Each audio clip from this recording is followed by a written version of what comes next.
أعوذ بالله من الشيطان الرجيم. بسم الله الرحمن الرحيم. ألف لام ميم. الله لا إله إلا هو الحي القيوم. نزل عليك الكتاب بالحق مصدقا لما بين يديه وأنزل التوراة والإنجيل من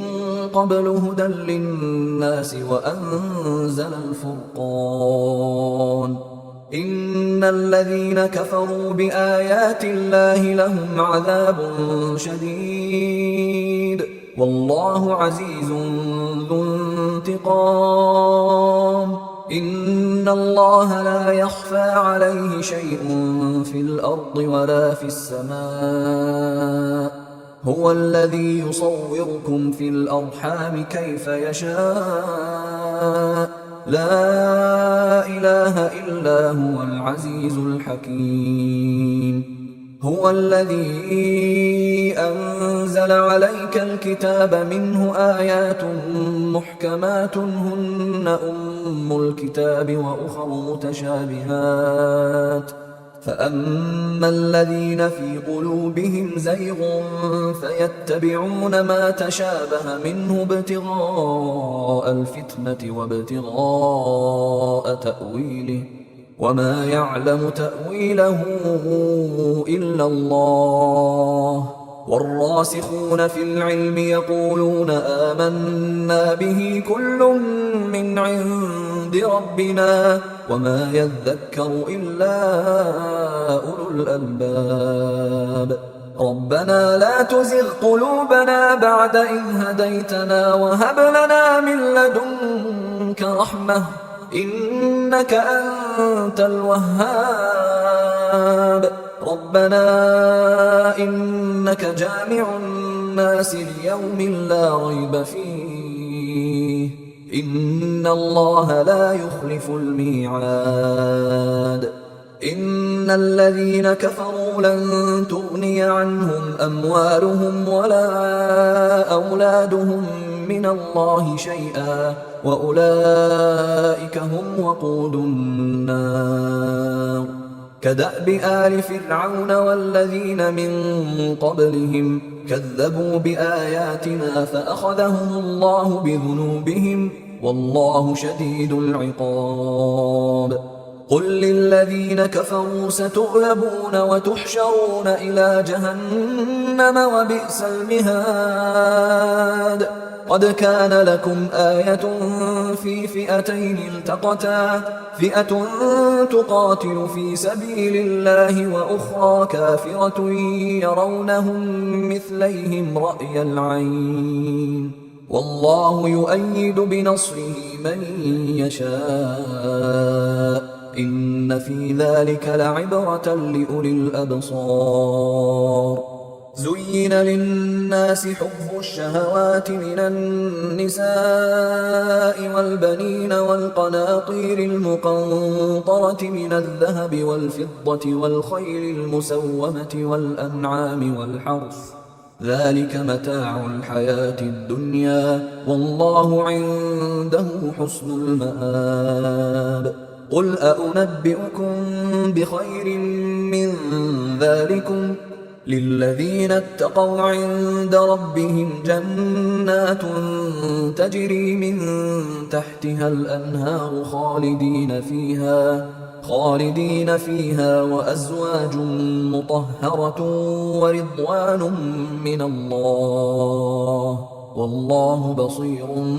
بالعباد. الذين يقولون ربنا إننا آمنا فاغفر لنا ذنوبنا وقنا عذاب النار. الصابرين والصادقين والقانتين والمنفقين والمستغفرين بالأسحار. شهد الله أنه لا إله إلا هو والملائكة وأولو العلم قائما بالقسط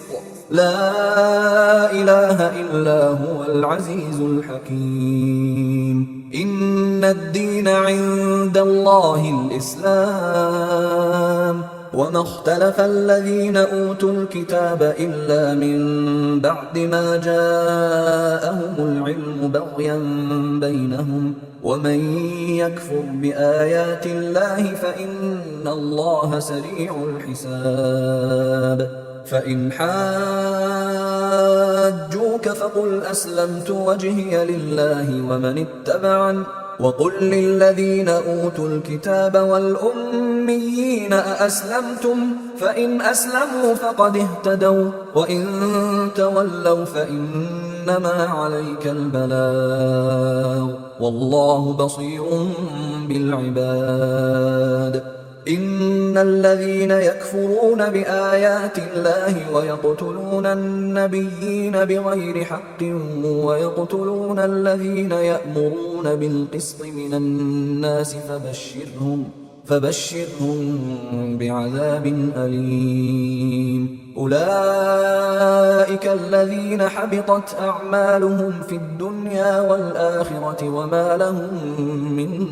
ناصرين. ألم تر إلى الذين أوتوا نصيبا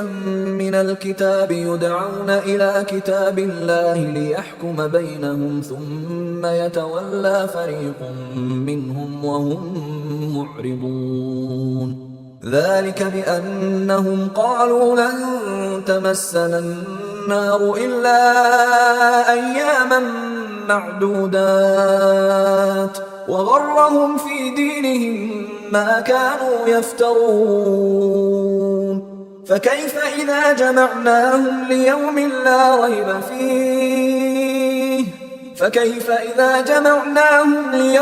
لا ريب فيه ووفيت كل نفس ما كسبت وهم لا يظلمون. قل اللهم مالك الملك تؤتي الملك من تشاء وتنزع الملك ممن تشاء وتعز من تشاء وتذل من تشاء بيدك الخير إنك على كل شيء قدير. تولج الليل في النهار وتولج النهار في الليل وتخرج الحي من الميت وتخرج الميت من الحي وترزق من تشاء بغير حساب. لا يتخذ المؤمنون الكافرين أولياء من دون المؤمنين ومن يفعل ذلك فليس من الله في شيء إلا أن تتقوا منهم تقاه ويحذركم الله نفسه وإلى الله المصير. قل إن تخفوا ما في صدوركم أو تبدوه يعلمه الله ويعلم ما في السماوات وما في الأرض والله على كل شيء قدير. يوم تجد كل نفس ما عملت من خير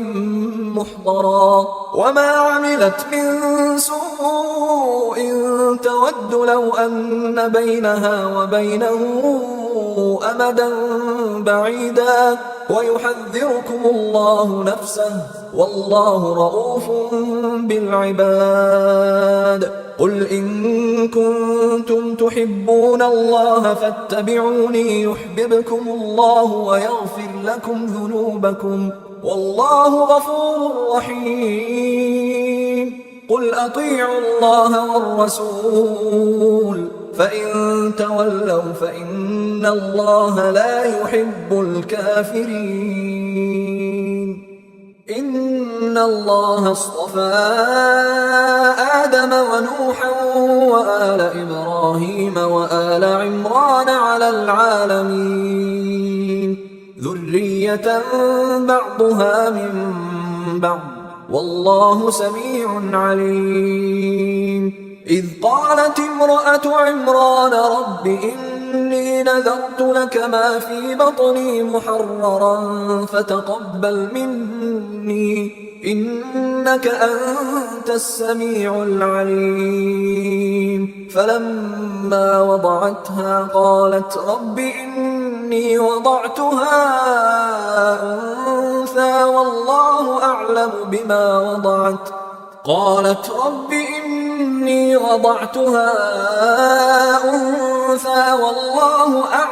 بما وضعت وليس الذكر كالأنثى وإني سميتها مريم وإني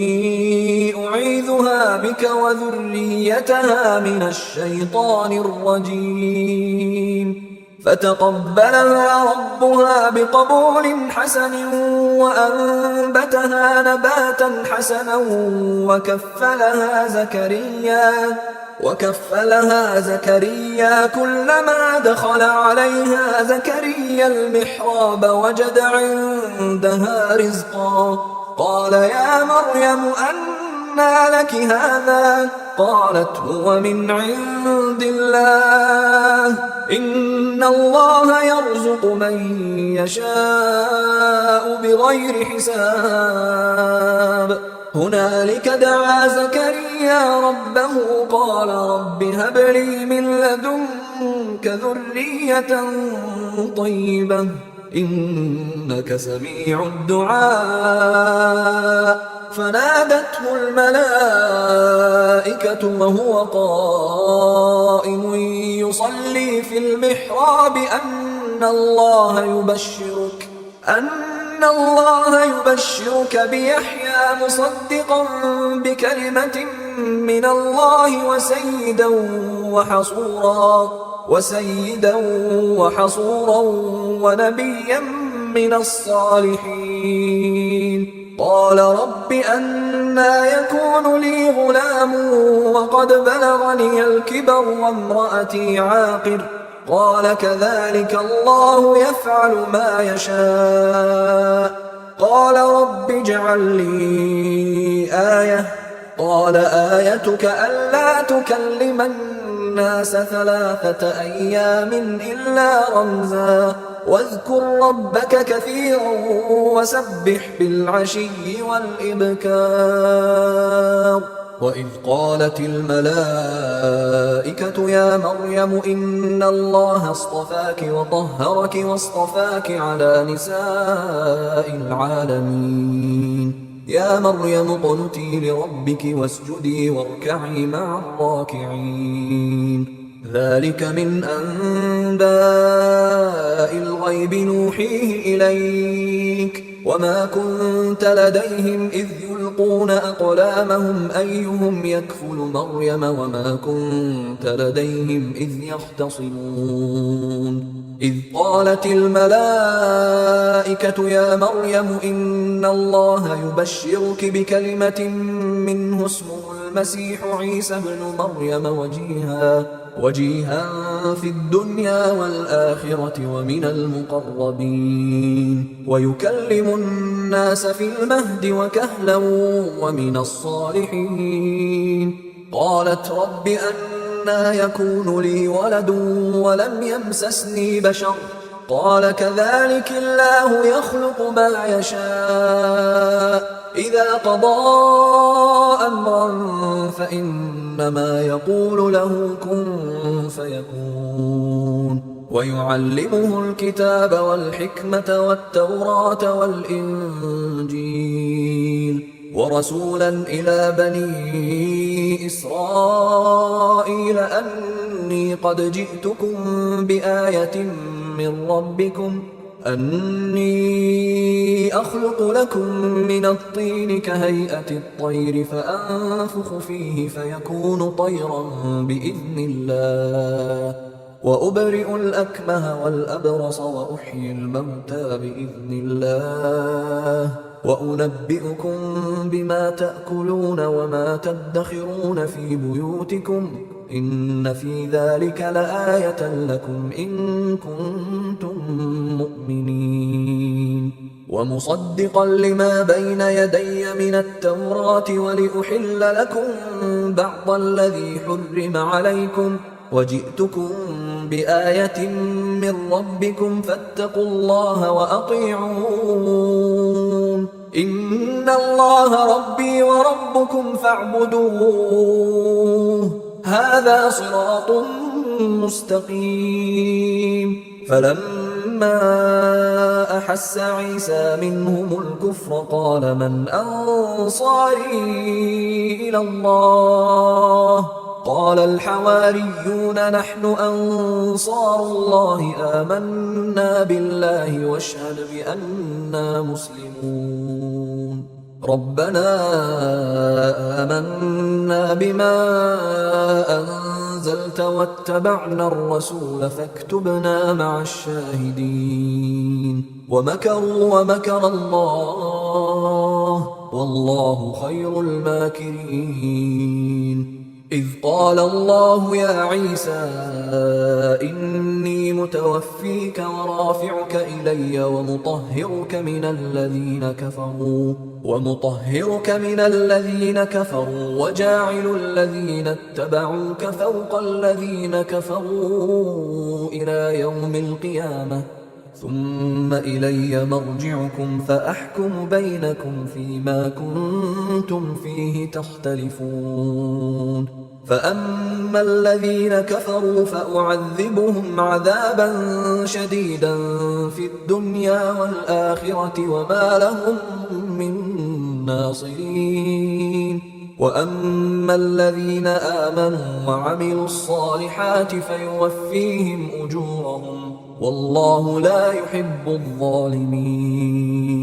ذلك نتلوه عليك من الآيات والذكر الحكيم إن مثل عيسى عند الله كمثل آدم خلقه من تراب ثم قال له كن فيكون الحق من ربك فلا تكن من الممترين فمن حاجك فيه من بعد ما جاءك من العلم فقل تعالوا ندع أبناءنا وأبناءكم ونساءنا ونساءكم وأنفسنا وأنفسكم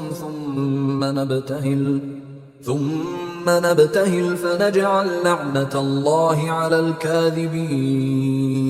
إن هذا لهو القصص الحق وما من إله إلا الله وإن الله لهو العزيز الحكيم فإن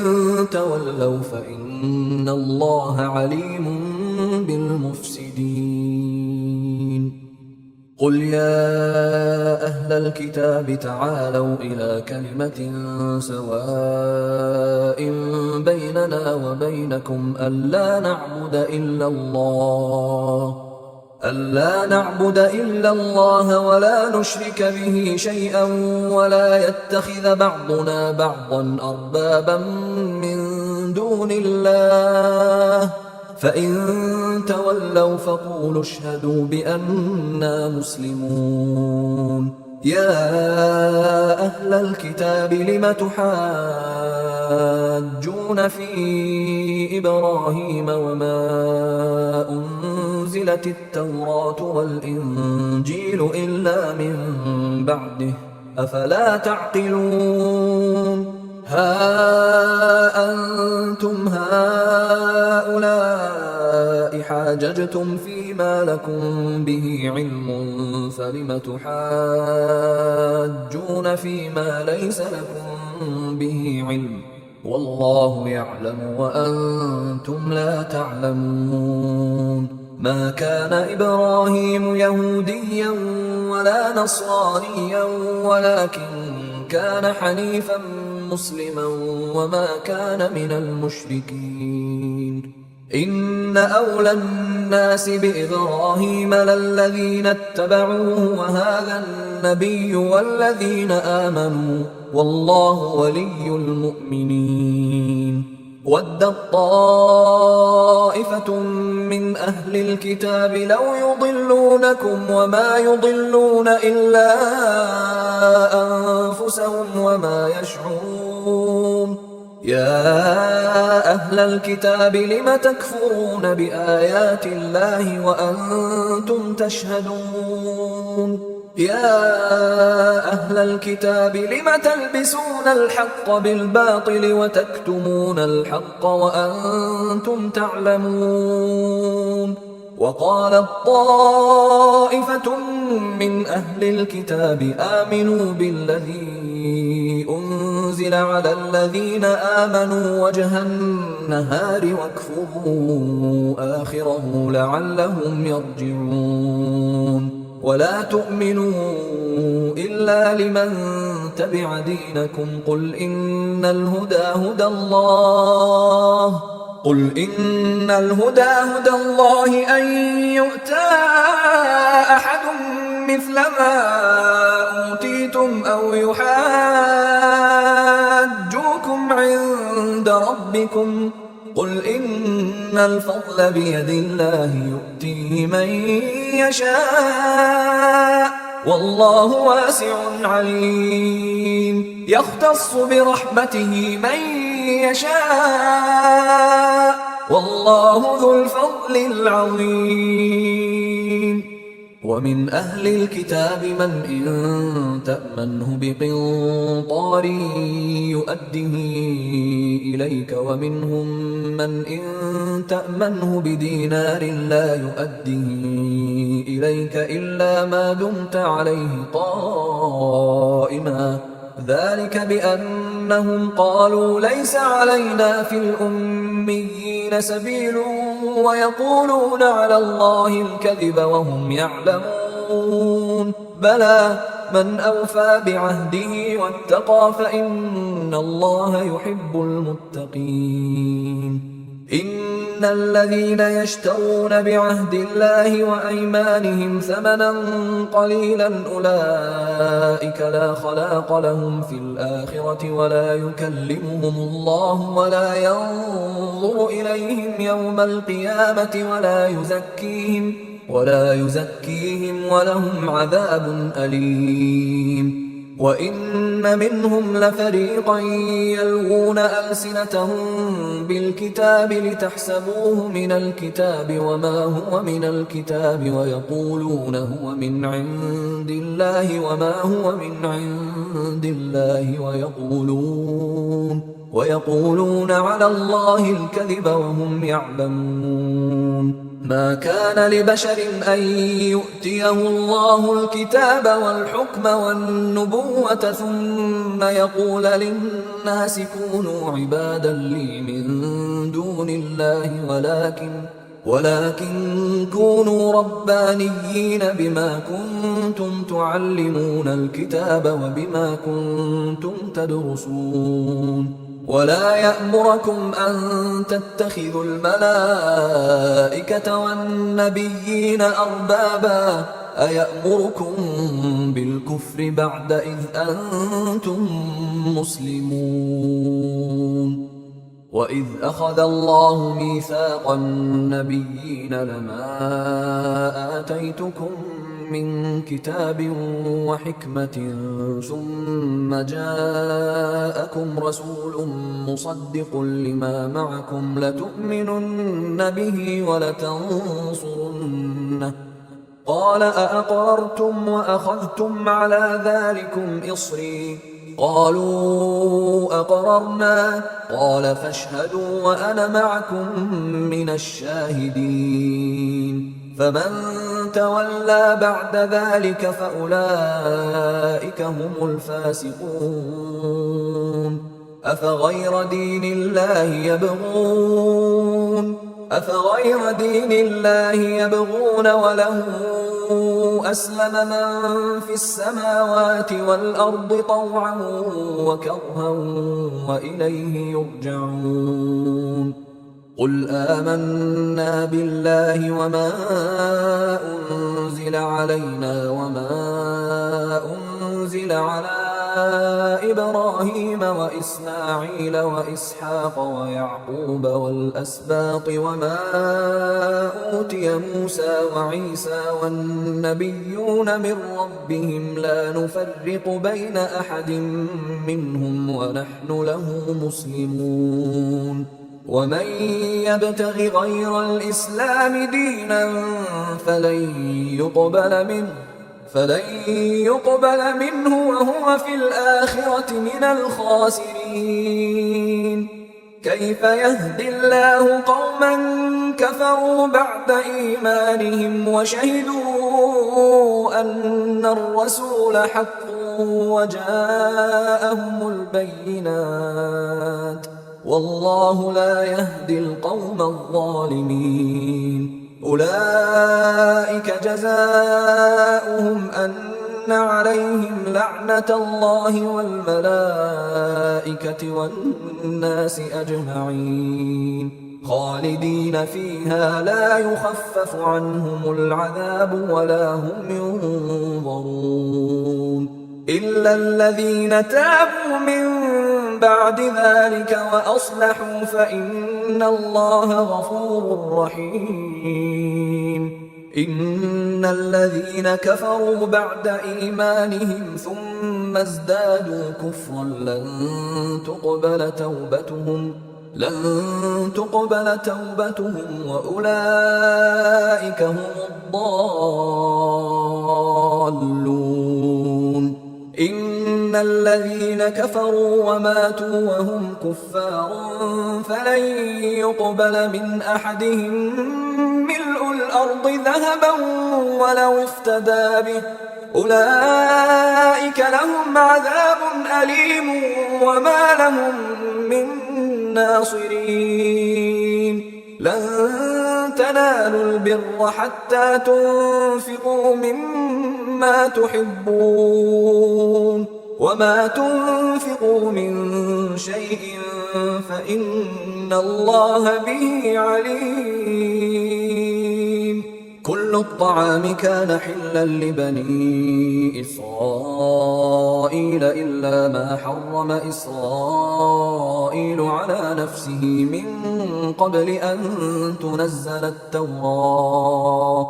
قل فأتوا بالتوراة فاتلوها إن كنتم صادقين فمن افترى على الله الكذب من بعد ذلك فأولئك هم الظالمون قل صدق الله فاتبعوا ملة إبراهيم حنيفا وما كان من المشركين إن أول بيت وضع للناس للذي ببكة مباركا وهدى للعالمين فيه آيات بينات مقام إبراهيم ومن دخله كان آمنا ولله على الناس حج البيت من استطاع إليه سبيلا ومن كفر فإن الله غني عن العالمين قل يا أهل الكتاب لم تكفرون بآيات الله والله شهيد على ما تعملون قل يا أهل الكتاب لم تصدون عن سبيل الله من آمن تبغونها عوجا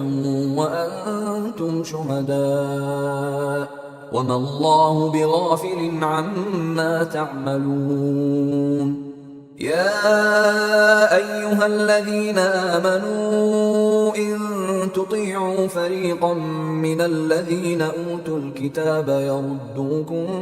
بعد إيمانكم كافرين وكيف تكفرون وأنتم تتلى عليكم آيات الله وفيكم رسوله ومن يعتصم بالله فقد هدي إلى صراط مستقيم يا أيها الذين آمنوا اتقوا الله حق تقاته ولا تموتن إلا وأنتم مسلمون واعتصموا بحبل الله جميعا ولا تفرقوا واذكروا نعمة الله عليكم إذ كنتم أعداء فألف بين قلوبكم فأصبحتم بنعمته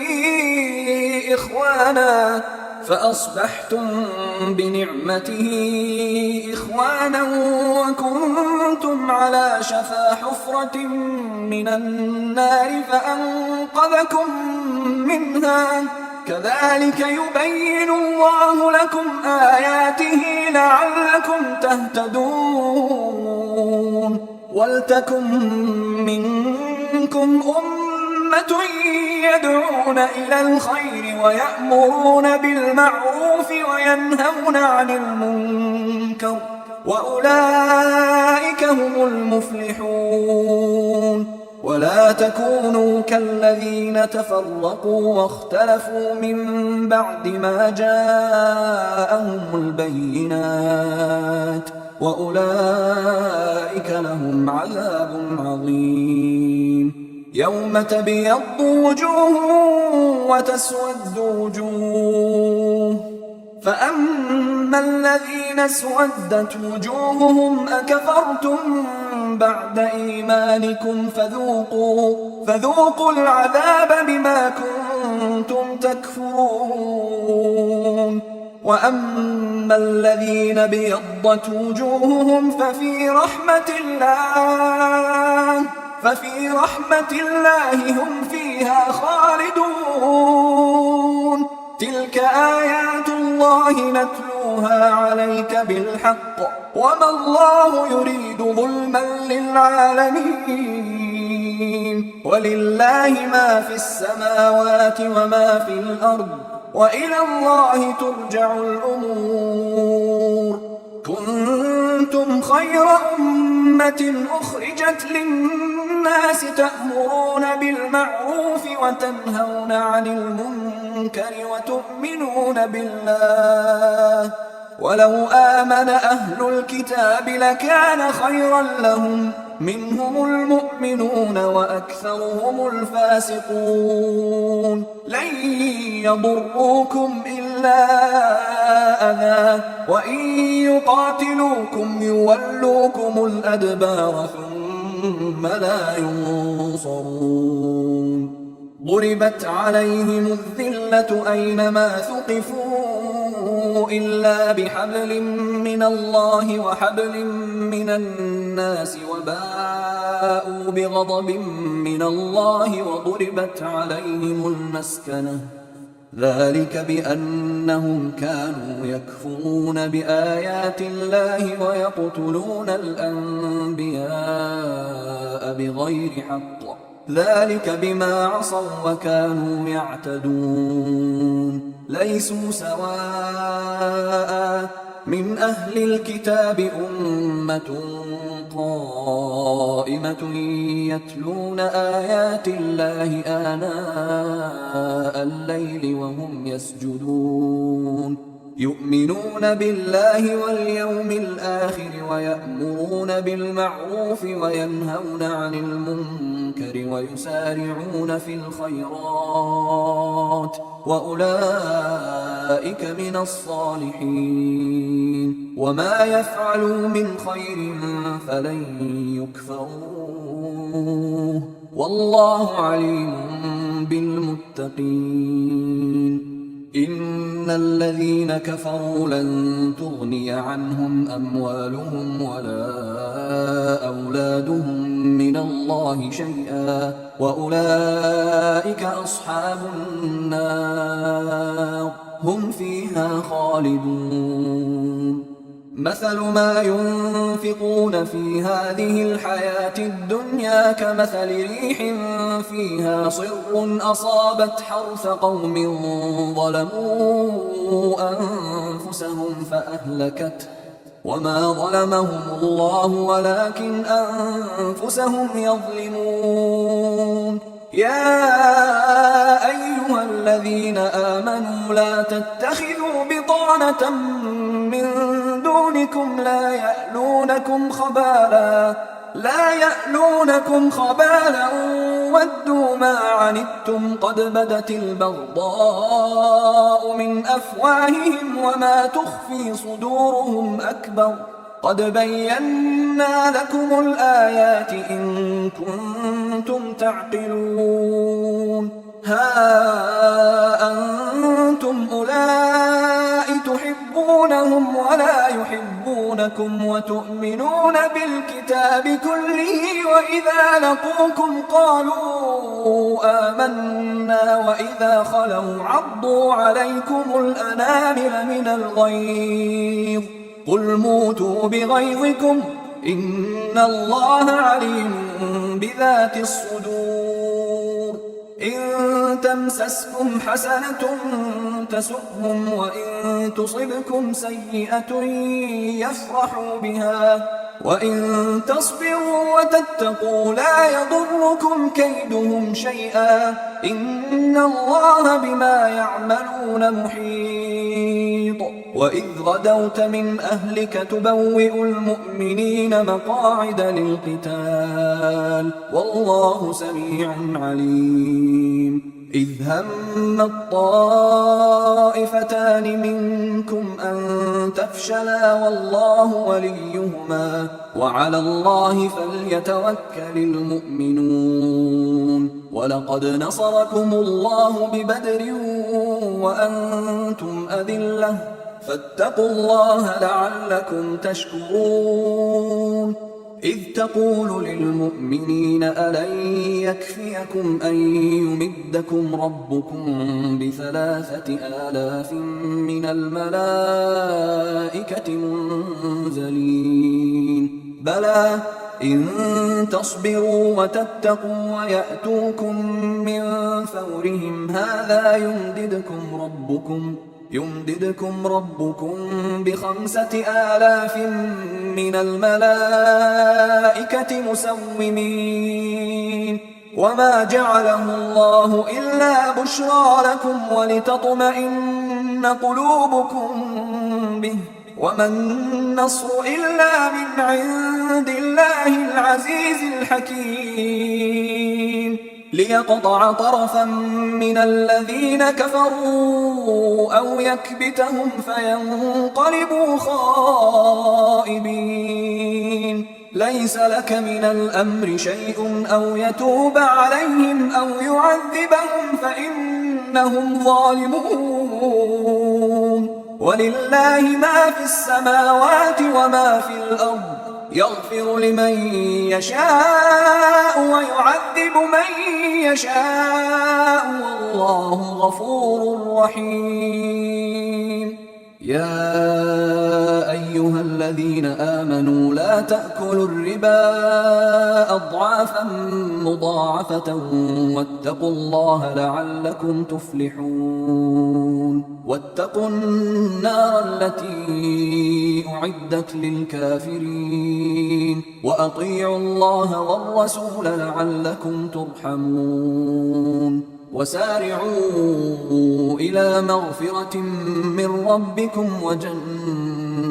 وجنة عرضها السماوات والأرض أعدت للمتقين الذين ينفقون في السراء والضراء والكاظمين الغيظ والعافين عن الناس والله يحب المحسنين والذين إذا فعلوا فاحشة أو ظلموا أنفسهم ذكروا الله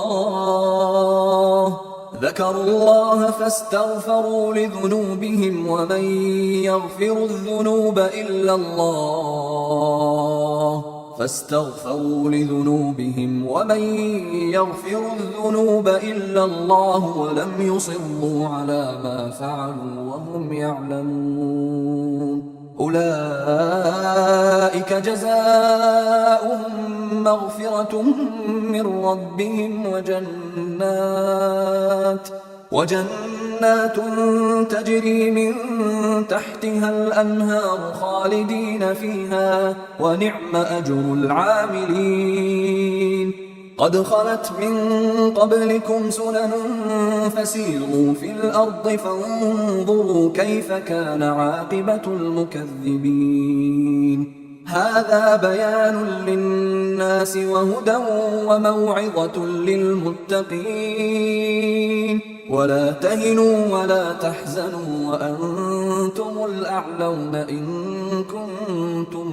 مؤمنين. إن يمسسكم قرح فقد مس القوم قرح مثله وتلك الأيام نداولها بين الناس وليعلم الله الذين آمنوا ويتخذ منكم شهداء والله لا يحب الظالمين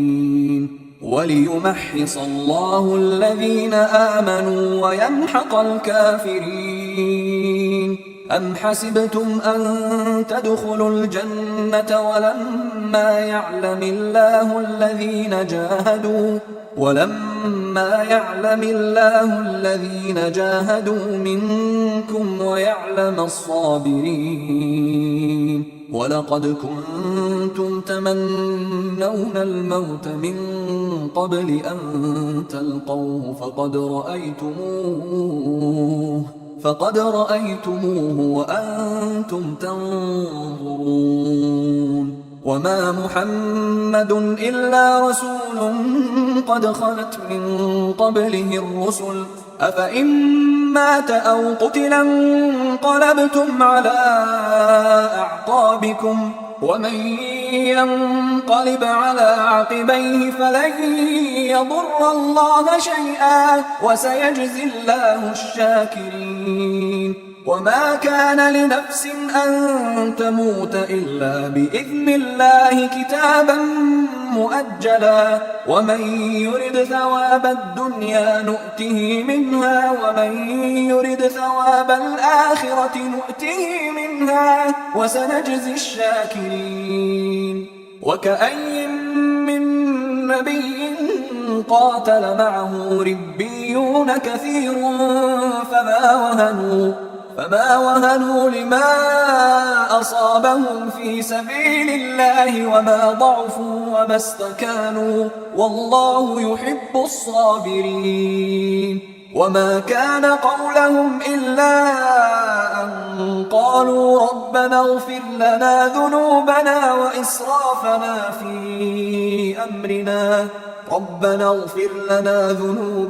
وإسرافنا في أمرنا وثبت أقدامنا وانصرنا على القوم الكافرين. فآتاهم الله ثواب الدنيا وحسن ثواب الآخرة والله يحب المحسنين.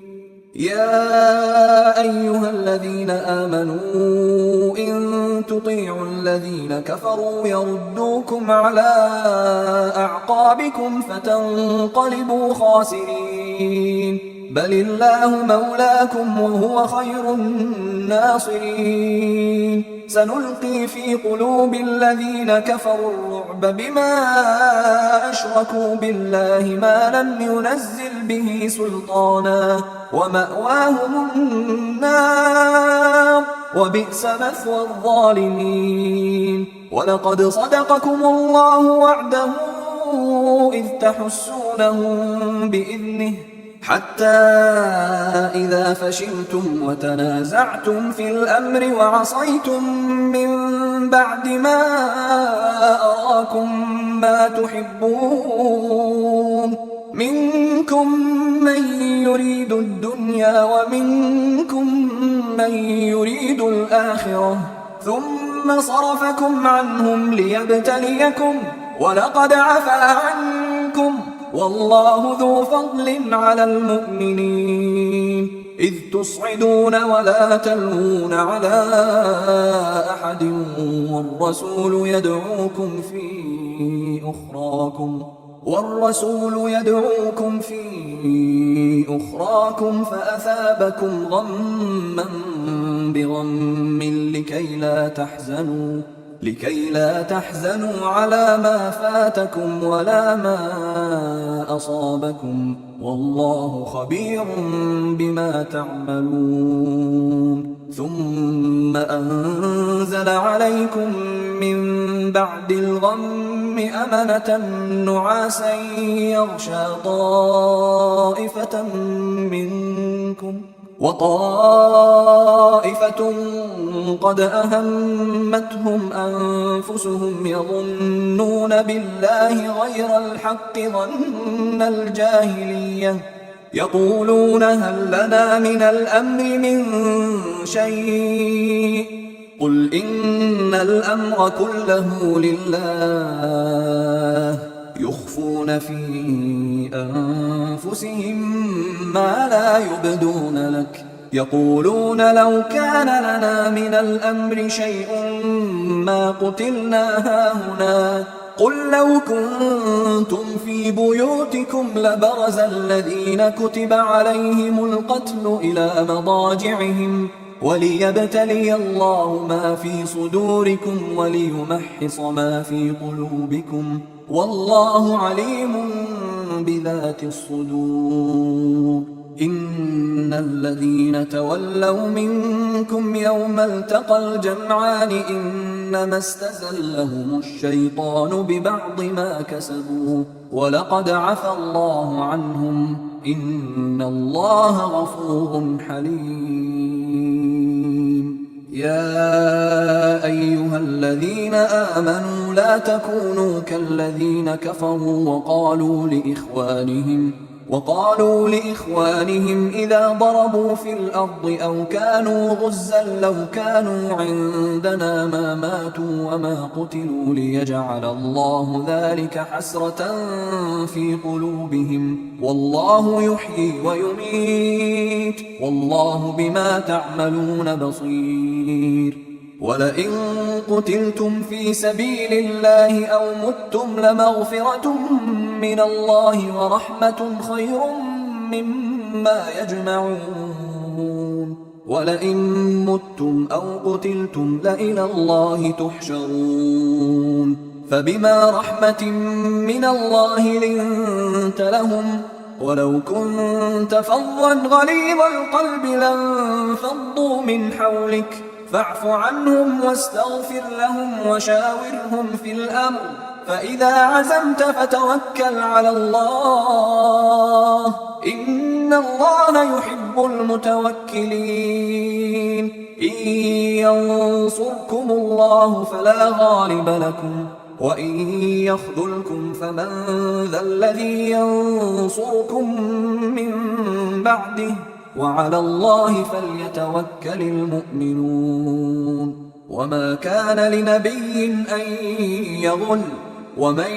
يغل يأت بما غل يوم القيامة ثم توفى كل نفس ما كسبت وهم لا يظلمون أفمن اتبع رضوان الله كمن باء بسخط من الله ومأواه جهنم وبئس المصير هم درجات عند الله والله بصير بما يعملون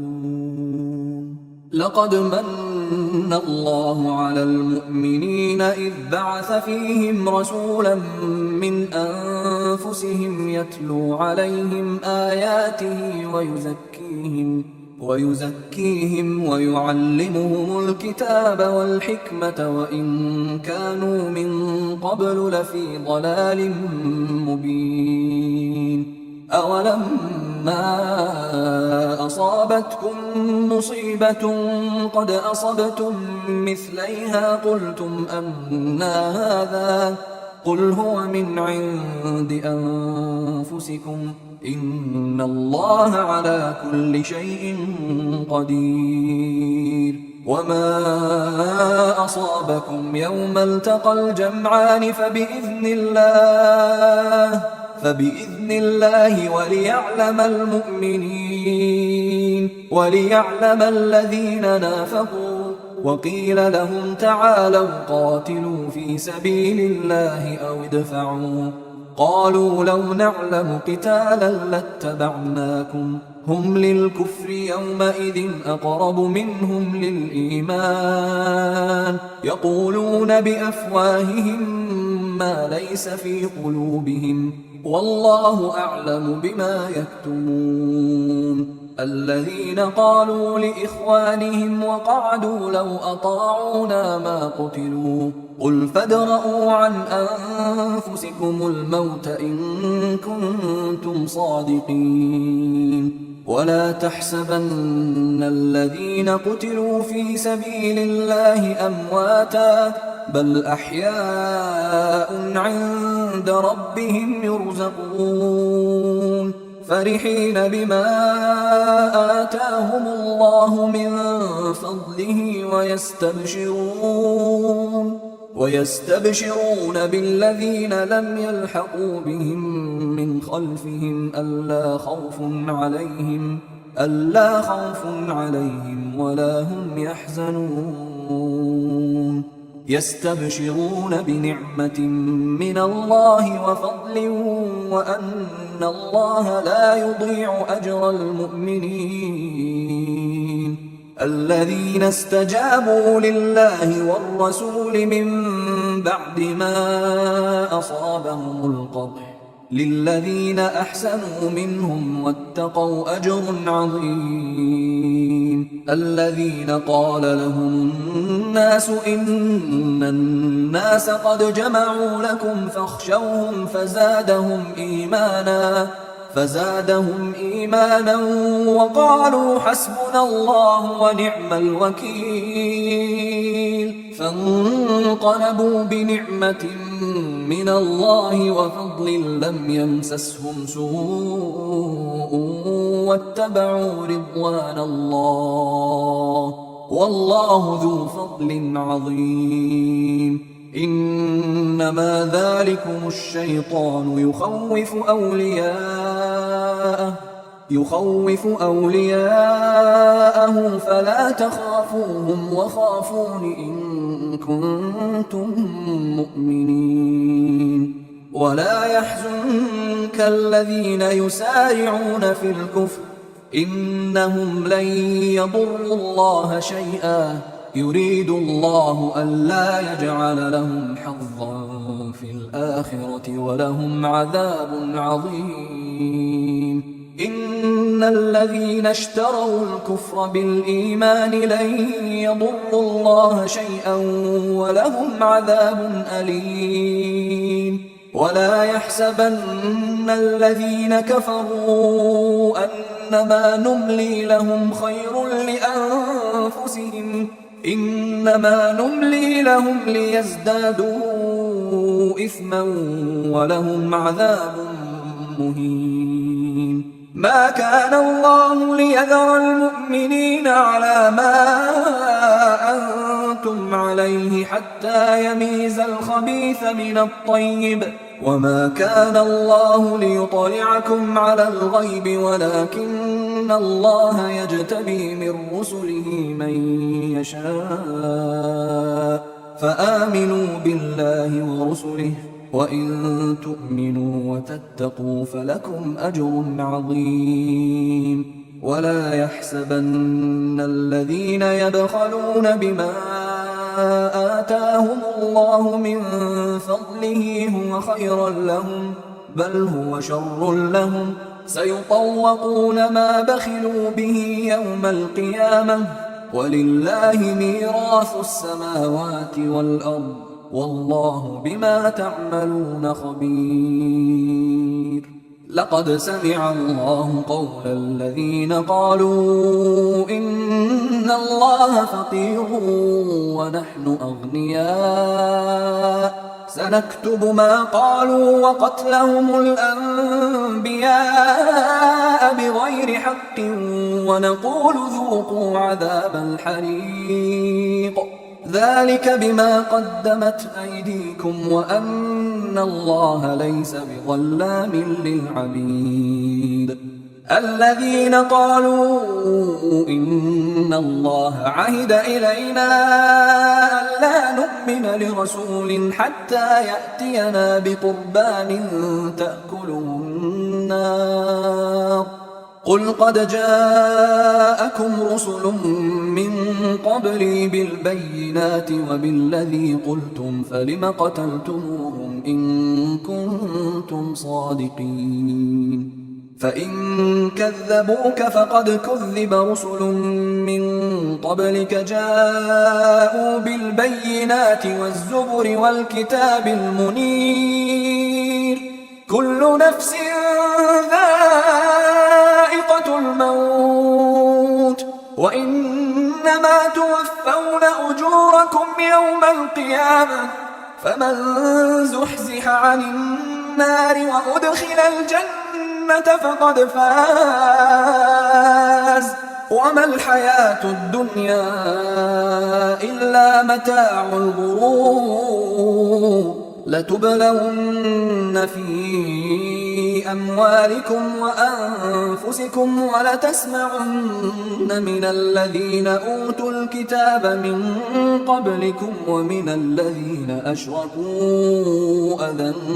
كثيرا وإن تصبروا وتتقوا فإن ذلك من عزم الأمور وإذ أخذ الله ميثاق الذين أوتوا الكتاب لتبيننه للناس ولا تكتمونه فنبذوه وراء ظهورهم واشتروا به ثمنا قليلا فبئس ما يشترون لا تحسبن الذين يفرحون بما أتوا ويحبون أن يحمدوا بما لم يفعلوا فلا تحسبنهم بمفازة من العذاب ولهم عذاب أليم ولله ملك السماوات والأرض والله على كل شيء قدير إن في خلق السماوات والأرض واختلاف الليل والنهار لآيات لأولي الألباب الذين يذكرون الله قياما وقعودا وعلى جنوبهم ويتفكرون في خلق السماوات والأرض ربنا ما خلقت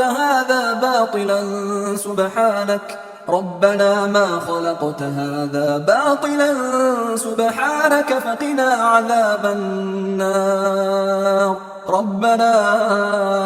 إنك من تدخل النار فقد أخزيته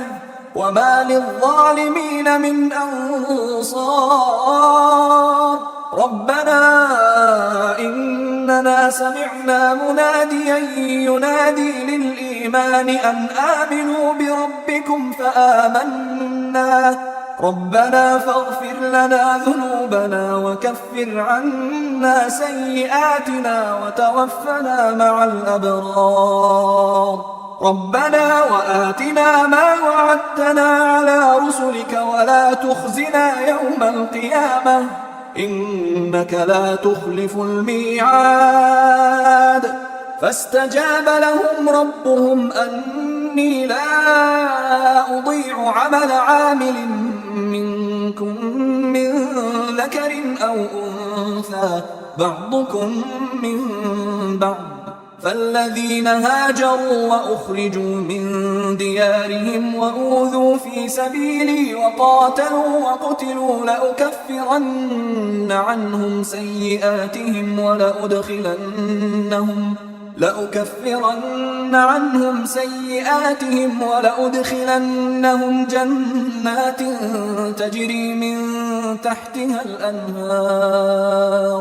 ولأدخلنهم جنات تجري من تحتها الأنهار ثوابا من عند الله والله عنده حسن الثواب لا يغرنك يغرنك تقلب الذين كفروا في البلاد متاع قليل ثم مأواهم جهنم وبئس المهاد لكن الذين اتقوا ربهم لهم جنات تجري من تحتها الأنهار خالدين فيها نزلا من عند الله وما عند الله خير للأبرار وإن من أهل الكتاب لمن يؤمن بالله وما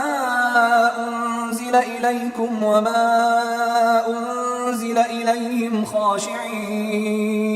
خاشعين لله لا يشترون بآيات الله ثمنا قليلا أولئك لهم أجرهم عند ربهم إن الله سريع الحساب يا أيها الذين آمنوا اصبروا وصابروا ورابطوا واتقوا الله لعلكم تفلحون. أيها الإخوة الكرام، نذكركم بأن حقوق الطبع والتوزيع محفوظة، والسلام عليكم ورحمة الله وبركاته.